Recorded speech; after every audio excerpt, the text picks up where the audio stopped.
Hello, YouTube. It is me, John Avenger, once again. What's up?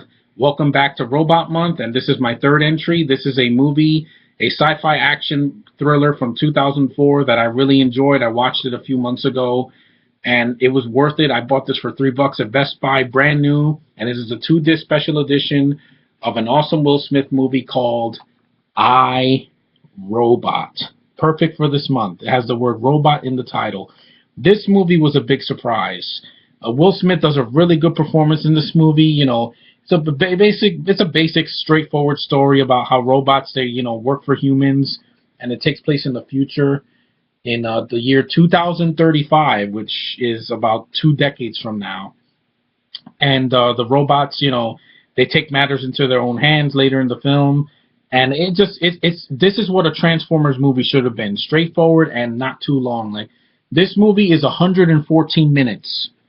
While that's close to 2 hours, it's not 2.5 hours. It's not 2 hours and 45 minutes. It's not 2 hours and 20 minutes. It's less than 2 hours, and it flows very fast. This movie has one of the fastest paces of a movie I've seen in a while, especially from a movie from over 10 years ago with Will Smith, when before he had to do crap like After Earth and Men in Black 3. But anyway, the budget's on screen. If Age of Ultron has the sequences that this movie has, it is going to be a hell of a ride. And there's no doubt in my mind that, that the freaking drones in that are going to look as badass as the robots in this movie. The special effects are great. I like the cast. Will Smith does a really good job. Bridget Monahan is a gorgeous, I think, scientist in the movie. I really like her. I think she's underrated. James Cromwell's there. I've always liked him since I saw him as a kid when I saw the Babe movies. Bruce Greenwood, I think he's like a Canadian actor, really good actor. I like him. Alan Tudyk, he does the voice of the main robot right here. I forgot his name, but he does a good job voice acting, and I like Alan Tudyk. Chi McBride, he does the voice of Nick Fury in the Avengers cartoons. A really good actor. I've always liked him in Boston Public and Human Target, and is just really good actor. And guess what? Interesting factoid: this movie has an early supporting role by Shia LaBeouf. Amazing. He went from a supporting role in this movie that has robots that attack him and he fights back, and yet he does it 3 years later in the first Transformers movie with Michael Bay. But this is better. It's faster. It's a better movie. The director, Alex Proyas, I like this director. I forgot what else he's done, but he's a capable director. He doesn't shake the camera.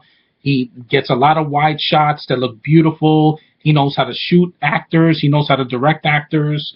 And even though there's a couple writers here, like 2 writers, Jeff Vintar and Akiva Goldsman.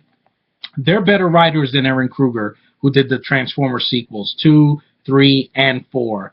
And I can't stand those movies now because they're so boring and nothing really happens for a while. Here, within the first 30 minutes, you get action. You don't have to wait an hour or 2 hours for something to happen. And it's not false advertisement. It says I, Robot, and there's robots in the movie for the entire film. And the film looks great. It doesn't feel like a movie from 2004. It's a movie that, if it got a sequel, I want Will Smith to come back or get an actor that's actually as good as Will Smith.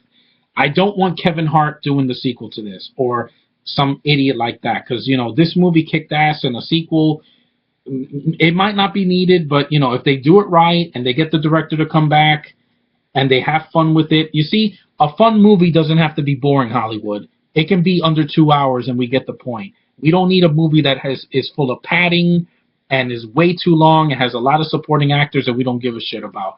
Give us what we want.